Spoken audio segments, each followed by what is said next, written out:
Good afternoon, everyone, and welcome to today's webinar, Maintaining Wellbeing After Lockdown. This is a re-recorded version of today's live webinar because we did have some technical difficulties.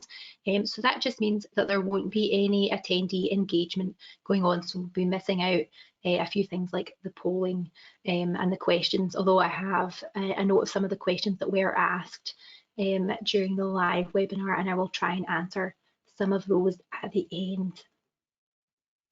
So I will just introduce myself.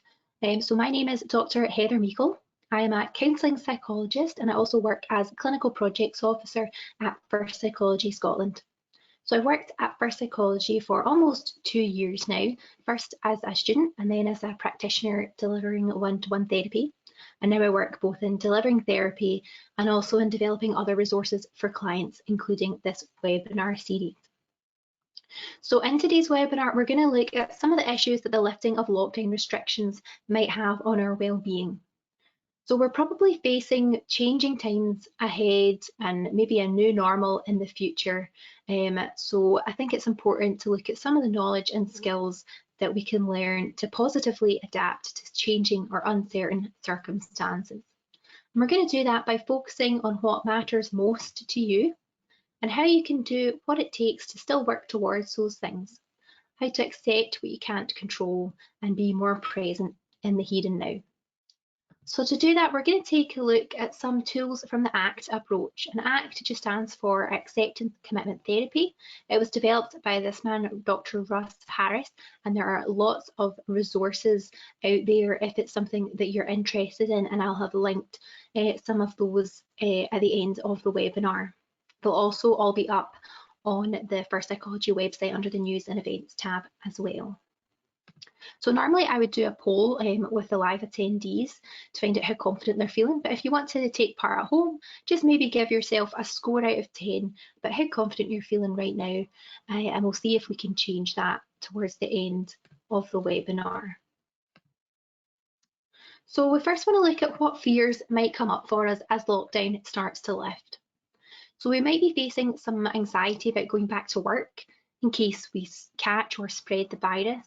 We might be afraid of seeing our elderly relatives in case we spread the virus to them. We might be afraid of going out and seeing our friends or family. Might not feel safe yet, especially if we're in a vulnerable group, or we might worry if cases of the virus start to go back up again. We might also start worrying about the future, worrying about when things will maybe ever go back to normal, when we can maybe go back to work or school. We might be worrying about our own and others' health, especially about getting the virus, and especially if ourselves or someone that we care about is in one of those vulnerable groups. And these fears might stop us from doing a lot of the things that help to maintain our well-being, such as seeing friends and family, building new relationships, being productive and successful, looking after ourselves, so getting enough sleep and exercise, self-care, and as well setting new goals or pursuing our dreams.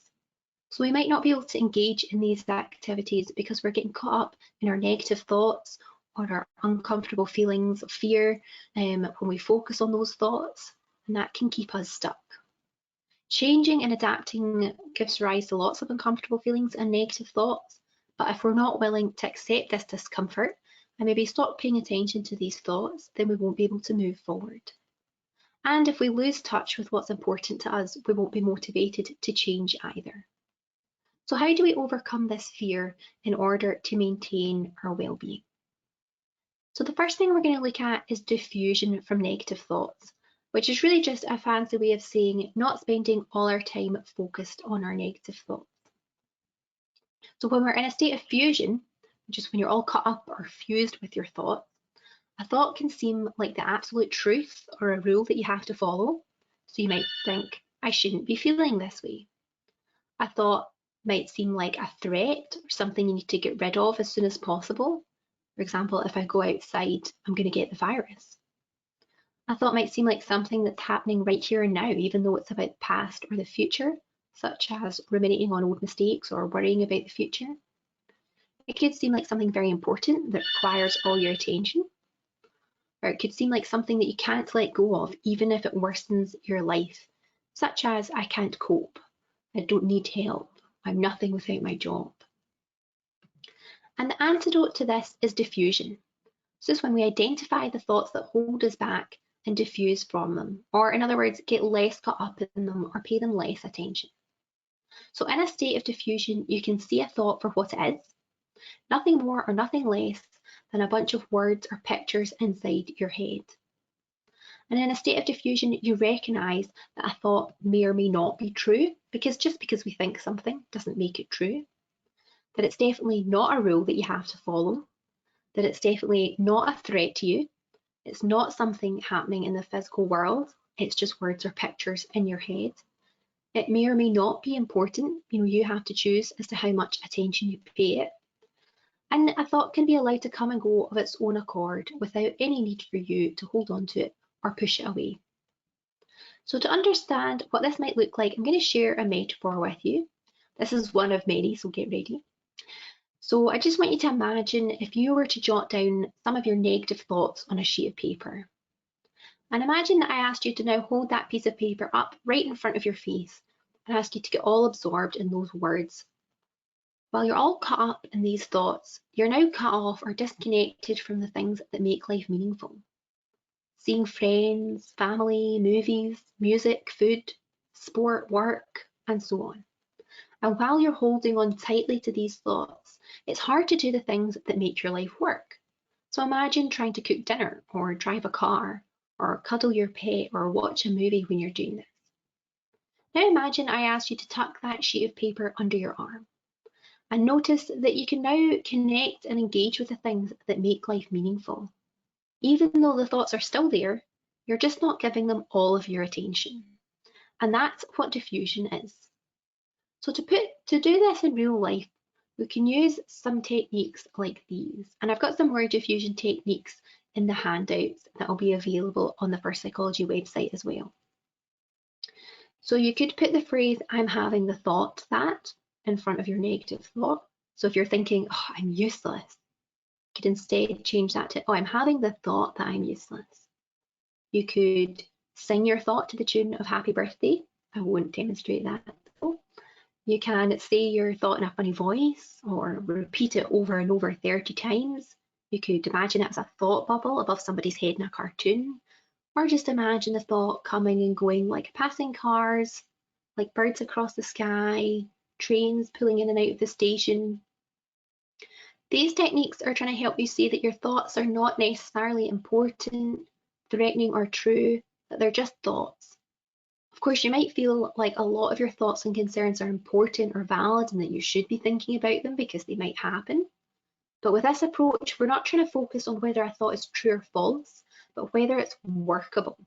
So in other words, we want to know if a thought's helping you to move towards a richer, fuller, and more meaningful life. So we'll take that thought, I'm useless. Now imagine that that's the thought that you're fused with. Does holding on tightly to this thought help you to live the life that you truly want? Or if you believe that you were useless, would you maybe not try some new things? Or if you get all caught up in this thought, does it help you do the things you want?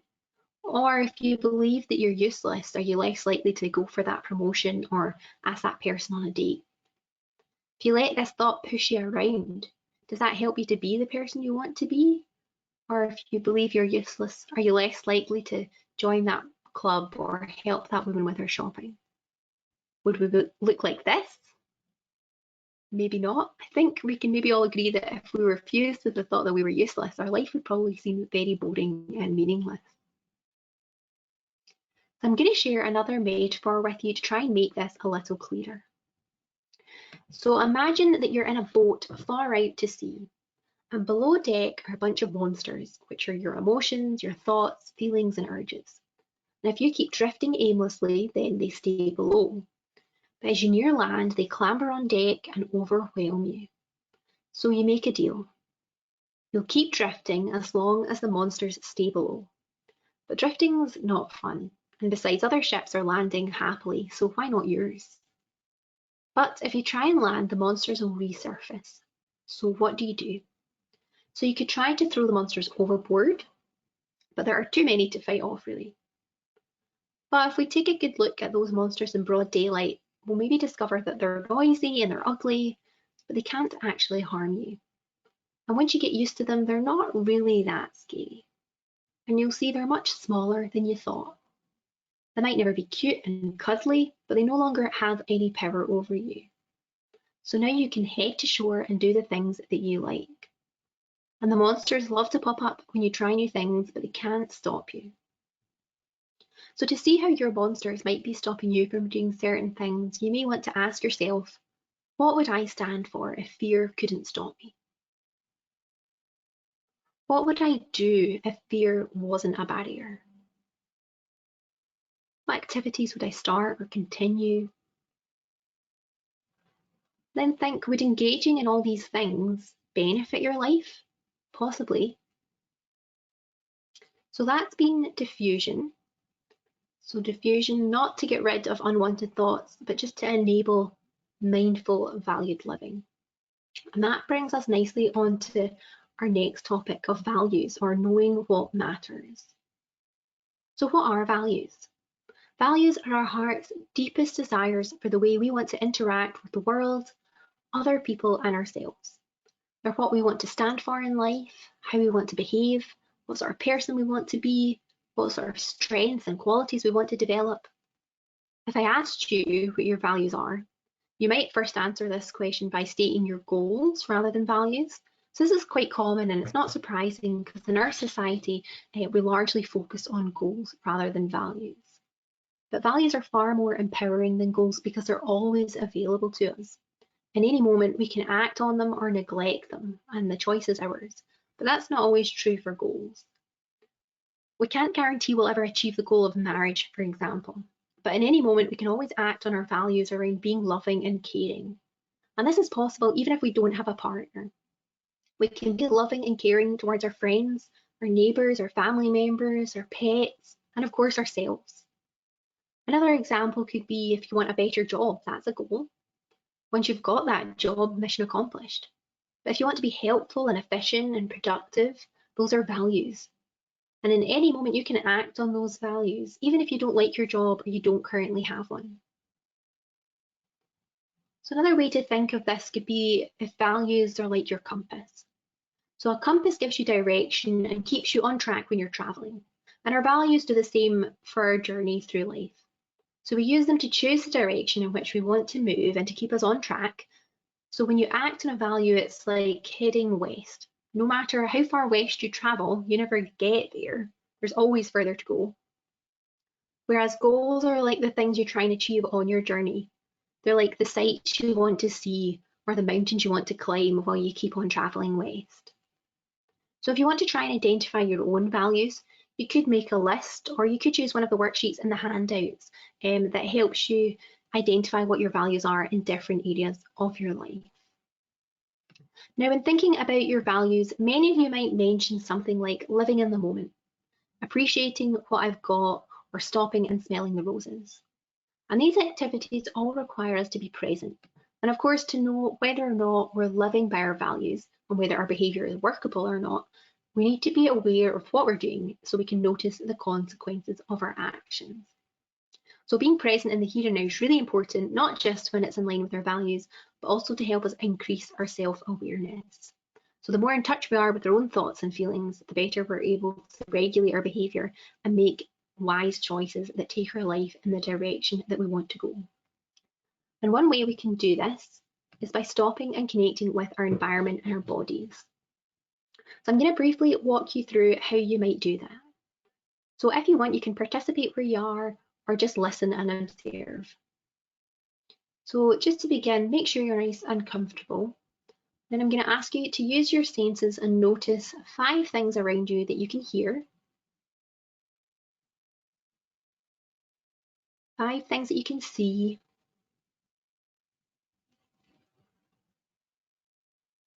and 5 things that you can touch. And now I want you to notice the position of your whole body. So just do an internal scan and notice what you feel in every part of your body. Your feet, your head, your neck, your fingers, your abdomen, any sensations, any tingling or aches or tension. And if any thoughts or feelings distract you, which they will, just let them come and go and bring your attention back whenever it wanders. Now, you may have noticed that there is a lot going on that you normally miss when you're disconnected. And this connection with your body and your environment is called being mindful. So by using techniques such as this or mindful breathing, you can pay attention to what's really going on around you and what is coming up within you. So you can observe and manage your thoughts and catch them when they start to run away. You can hold your focus on what you choose. So right away, this practice helps keep the mind from wandering and getting hooked on negative thoughts. But even more importantly, the continued practice of unhooking and focusing our minds on the present builds a muscle of resilience that will serve us time and time again. So when we practice bringing ourselves back to the present moment, we deepen our ability to cope and weather all sorts of crises, whether global or personal. Unfortunately, there are lots of apps and websites available to support you and help you learn how to calm your mind and increase your own mindfulness practice. And I'll link some of these in the resources section at the end. And in the present moment, we can have some anxious or uncomfortable emotions, particularly during this time that we're living in. And it's important to acknowledge and accept those rather than trying to push them away or escape them. That could go for sadness stemming from the loss of our regular ways of living, worry about lack of supplies, or apprehension about kids getting cabin fever. And that's because research has shown that avoidance of such emotions will only make them stronger and longer lasting. So ideally what we want to do is to be able to notice our negative emotions and physical sensations as they come up, look into them with curiosity, describe them without judgment, and then let them go. So how do we do that? So what I want to do is I want to ask you to bring to mind something that distresses you, nothing very distressing, but something that makes you feel a bit uncomfortable that you'd maybe normally avoid. So it could be some fears about the coronavirus, frustration at your kids or your partner, or sadness about missing a wedding or another special event. And then I'm going to talk you through opening up to that emotion rather than avoiding it. And I'm going to do it with you so you can get a bit of an idea of what it looks like. So the emotion that's been going on for me that I've been avoiding a wee bit is kind of frustration and guilt. So I've been feeling a bit unwell recently and I've not been able to do all the things that I normally like to do. And I'm quite frustrated about that and guilty that I've not been able to do those things. So we're now going to follow these 3 steps. So you may want to close your eyes and try and let your thoughts come and go in the background without paying them too much attention, refocusing back on the feelings whenever you get distracted. Or if you don't want to participate, it's fine for you to just sit and listen as well. So the first step is just to observe. So I want you to scan your body for that uncomfortable feeling and notice where it is that you feel that in your body. Whether it's in your chest or your abdomen, is it still or moving? Is it big or small? Does it have a shape, a colour, a texture? So find that feeling that bothers you the most and observe it with curiosity and openness.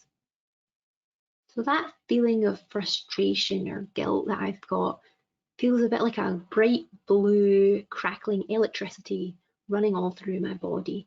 That's sort of making me restless and telling me that I should be getting up and getting moving.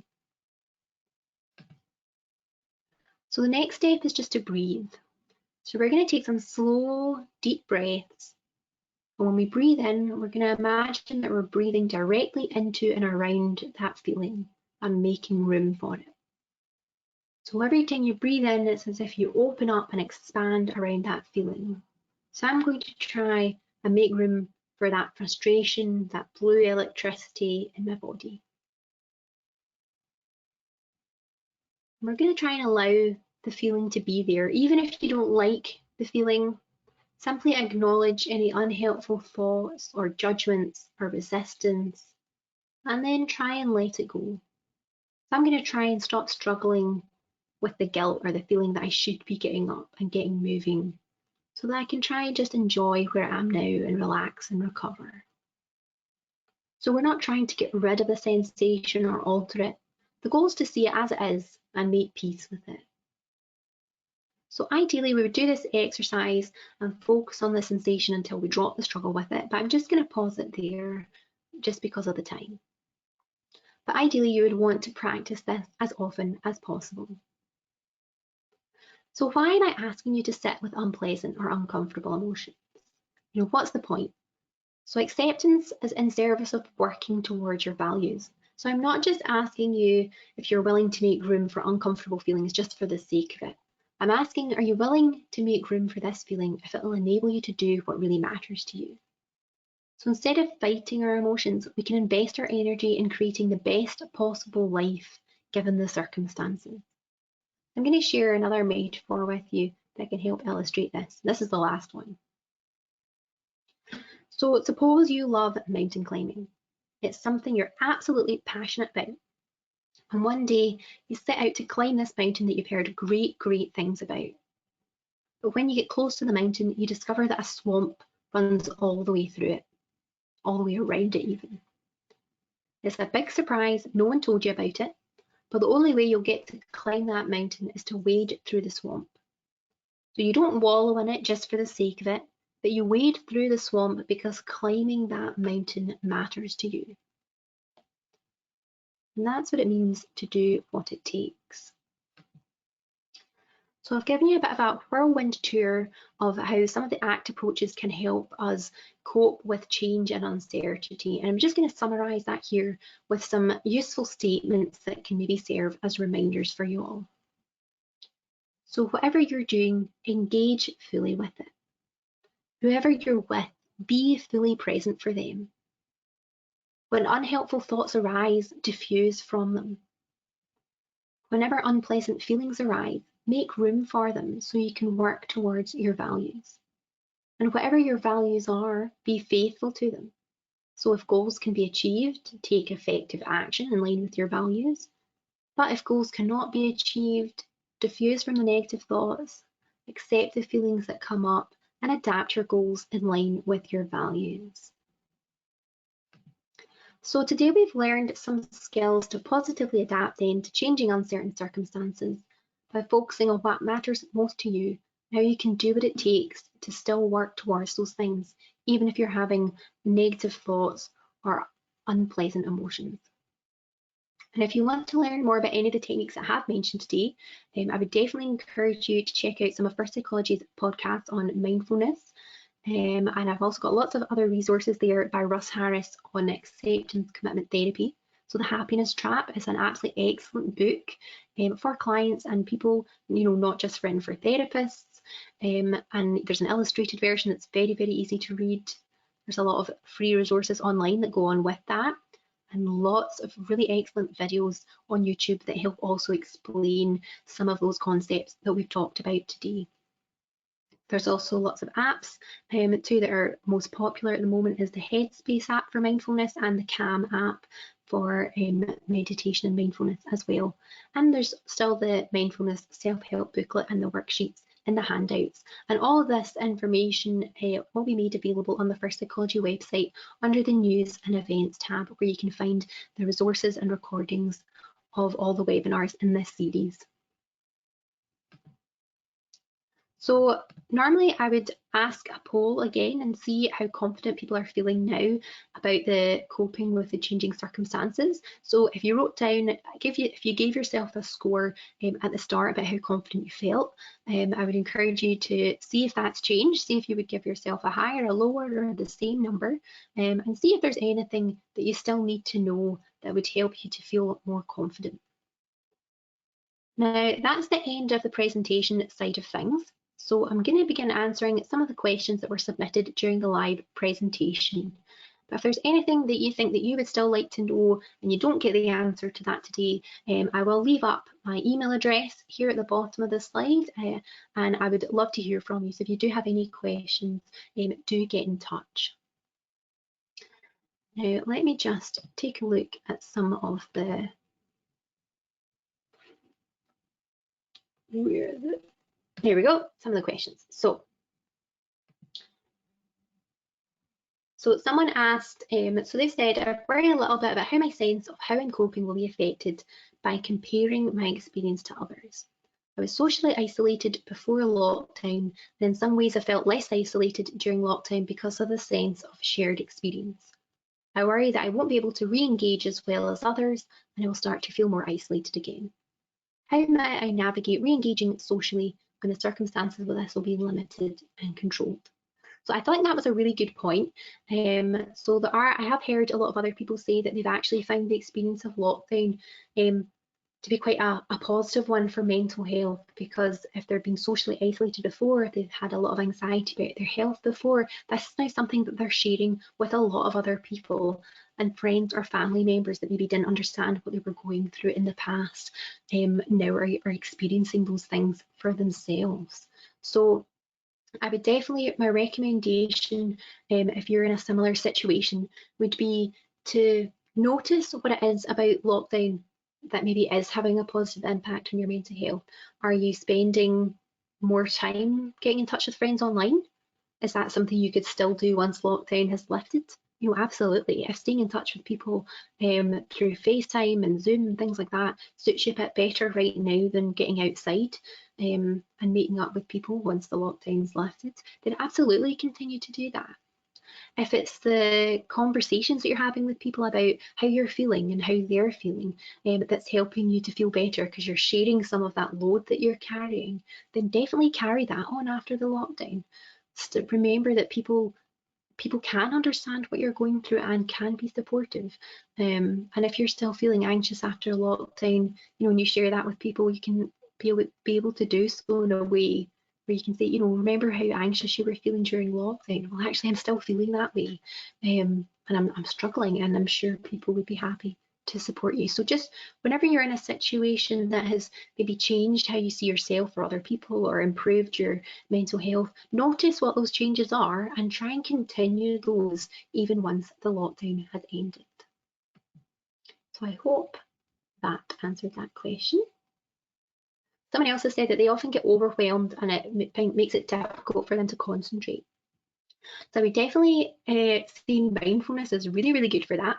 As I mentioned before, the practice of kind of unhooking and focusing on the present moment really builds up that muscle of resilience, so that the more you practice mindfulness, the better your kind of concentration will get, and the better you'll be able to focus more on the present than worrying about the future and the past. So often I get people, especially people who do struggle to concentrate or get overwhelmed, say that they've tried mindfulness before and it didn't really work for them, they couldn't concentrate on it.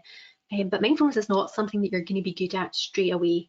It is a practice. It definitely takes a lot of practice to start to get good at it. So if you can practice it, you know, a couple of times a day, even if it's just 5 minutes in the morning or 5 minutes in the evening before you go to bed, the more you practice it, the easier it'll get. And mindfulness doesn't have to be about just sitting down and breathing and trying to focus on your breath. If that's something that sounds too difficult for you, you could do other activities mindfully. So I think we mentioned in the first webinar on managing stress, we talked about mindful cooking. So any activity that you're fully engaging with in the present moment can be a mindful activity. Could be running or cycling, something mindful for you, or cooking, or even eating. Anything where you're getting really in touch with what's going on around you and within you is a great way to practice that unhooking and focusing muscle of your brain. Someone else has asked, how will I be able to engage people that I support with this approach? So definitely look at those resources. They're all very client or just, you know, general population friendly. There's also other resources that are more directed towards young people. But those resources are really accessible. The videos in particular I think are great. So definitely get a look at that. Share those about with anyone that you think might benefit from them. So I think that's all the questions that we have here. So if you do have any questions from the webinar that you've not had a chance to ask or that haven't been answered already, please do drop me a wee email and I will do my best to get back to you and help you out any way that I can. So I would just like to say thank you so much for watching today's webinar. So that's been maintaining wellbeing after lockdown. I don't know if you're watching a recording, if you'll get a survey on the presentation, but if you do, I would appreciate it if you can complete that and give us some feedback. As I said, this recording is available on the First Psychology website under the News and Events tab, along with all those resources and the handouts as well. And if you've enjoyed this webinar, but you've missed some of the other webinars in the series, I would definitely encourage you to check those out on the First Psychology website. So on behalf of First Psychology Scotland and myself, thank you so much for joining me today and have a great rest of your day.